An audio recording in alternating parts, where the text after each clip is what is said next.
Hey, it's definitely a week later because the goatee's gone, but same location. This is my studio in Sonoma, so welcome back. And this is really a part two. So if you didn't watch last week's video newsletter, maybe check that out. But honestly, you don't have to, it'll flow. So let's just dive right into it, okay? Um, this week's question, I don't know who these come from. They were part of the survey and no one left names. But this one says, "What's the number one piece of advice you'd give your younger self when it comes to acting?" Oh my, number one piece of advice: relax more, enjoy the journey more, versus trying to get somewhere, trying to have something happen. Know that I am living my dream every second that I'm living my dream, and it's all part of it. There's no getting there. If you're really supposed to do this, I got asked the other day if I'm going to retire someday. I'm like, you're kidding, right? I mean, it may shift into something else, but I ain't retiring. Hell, I just, I just finally got it going. Um, so, also though, gosh, I mean, there's not one piece of advice. There's lots, right? Um, you know, to to certainly work hard, and find another gear and work even harder. Outwork your competition, but balance is the key. Again, I just was constantly straddling the line of going after it and being committed. I mean, I was always that. That was never the issue, ever. My issue was balance, not being stressed out, not being impatient, not being ungraceful, not being graceful, excuse me, um, being ungraceful with myself, with others, just because of that desire, because you want it so bad, right? Um, but the best advice I can give you is to truly don't work on just your craft. That is important, to be studying, to get world class training, to don't, man, separate yourself from the competition, okay? And everything that you have control over, crush, own. You may not have control over right now about job opportunities or auditions, but what you can control is what kind of shape you're in physically, mentally, emotionally, spiritually, financially. All these things are things that you can have a hand in, if not completely. And so you must own those things. But really, I could go on and on, as you can tell, but the main thing is a beautiful balance of craft, a foundation that's solid, of world class training somewhere, somehow. I mean, workshops are great, and improv classes and acting classes and workshops, they're all great. They're wonderful. They serve a purpose. But man, there's nothing like world class training, like a foundation that's rock solid. So I would recommend that beyond anything else. But the other side of that fence, on this side, is you know, I say it all the time, having your shit together, um, being so mentally balanced, mentally tough.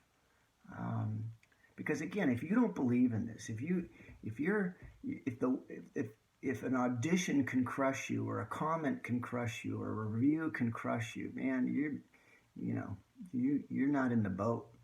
You gotta believe. You gotta be in. You gotta. You have got to be your biggest fan. You have to. You have to, or you're just going to get steamrolled.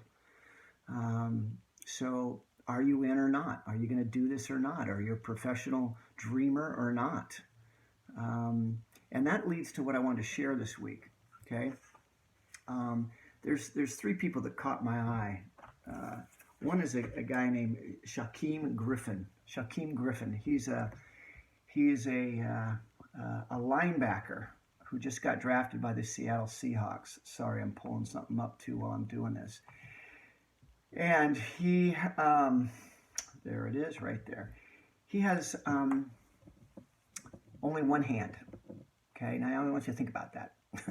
Your job is to tackle people. Your job is to intercept. Your job is to block, shed blocks, etc. This guy has one hand. I think his experience with this life started when he was 4. And of course, if you read his story, if you hear about his story, his entire life he's been told no. He's been told no way. You can't do that. You can't do that. And that's the thing, man. You can't measure heart. I get asked all the time, do you think I can do it? Do you think I can make it? Do you think, like, if my opinion is going to sway you, that's not good. I know if you respect me, if you're a student of mine or you've been watching for a long time, I understand. Believe me, Sandy said things to me that were priceless. Sanford Meisner said things to me that were like a spare oxygen mask when there was no air, or a reserve tank when I was on empty. No doubt, that's true. But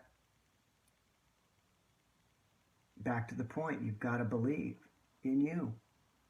And because you're going to have so many naysayers and so many doubters and so many moments of doubt. And this kid, his whole life has been told no. From the Pop Warner football to the high school football to college football, right? And everywhere he went, he continued to just prove everybody wrong.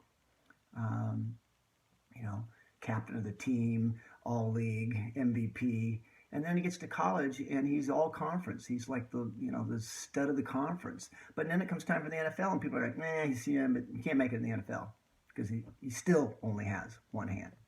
And he's like, okay, someone give me a chance. Someone give me a chance. And the Seattle Seahawks gave him a chance. They drafted him in the 5th round. Man, I hope and pray he has a beautiful career. Even if he doesn't, it's an amazing accomplishment. But I hope he does. I hope he continues to not only prove everybody wrong, but again, to prove himself right. Because he does believe in himself. And that leads to the second guy. And there's just, sports are just a beautiful example of this, of people overcoming, well, everything, honestly. People overcoming doubters and competition and demanding a career. And so there's a guy, he's a baseball player. He's like 5'5", 5'6", like that big. And his name is Jose. I think it's Jose Altuve. He's a second baseman for the Houston Astros. And when I first saw him in an All-Star game, I think it was last year, a friend of mine who follows baseball like crazy, I don't anymore, he said, oh my God, this guy's a complete stud. He's like the best player in the league. I go, that little dude? And he goes, you wait. I don't know what he did that day. It doesn't matter. I think he pounded out a couple of hits. Doesn't matter. What does matter is that this guy went on to become the most valuable player last year. He's led his team to the World Series. And if you hear his story, if you hear how many times he was told, no, you're not enough, you're too this, you're too, obviously too short, too small, too little, too nothing. And the thing they can't measure is heart. The thing they can't measure is this commitment to your dream. And again, I say it all the time too. Passion and hard work are impossible to ignore. And he embodies that. He outworked everyone.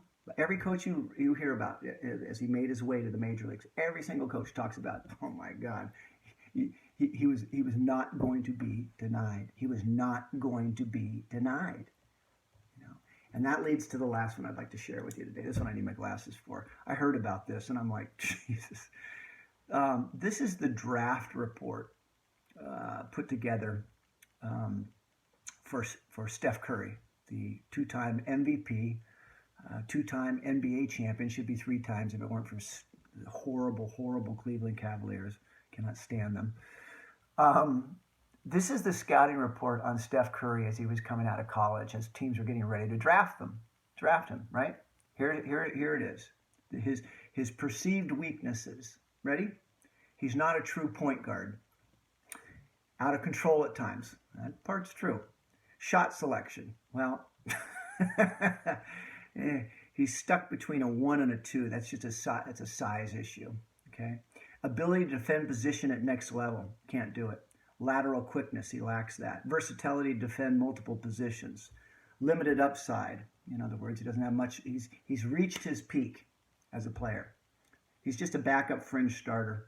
College system makes him difficult to evaluate. He does have just average athleticism, average size, average wingspan, a frail frame, and he relies too heavily on an outside shot. Steph Curry took that,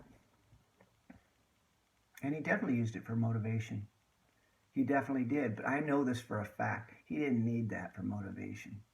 He believed in himself. He wanted this. And I know going after a dream is difficult. Believe me, I'm telling you, always thought it was going to be easier. I thought going after your dream would be easier. But it is tough. And there's some dog days. And it's scary and intimidating and overwhelming. So it all circles back to what I've been trying to say this last 2 weeks, which is you got to have your shit together. You got to believe. You got to be congruent. You got to outwork everybody. And with all that, you need balance, because it's important to enjoy the experience, to embrace that you're just a little more alive than most people sleepwalking through life for a paycheck, you know. So anyway, I've been wanting to share this with you. Hey, one last thing. Would you let me know if you prefer these videos, if you like them? I'm not the best typer in the world, as you can tell, and my grammar's horrible, as you can tell. So sometimes videos are a chance for me to share a lot more content. But anyway, I don't know if most of you even watch it this long. In fact, it's time to shut up. So have a good week, okay? Have a good week dreaming.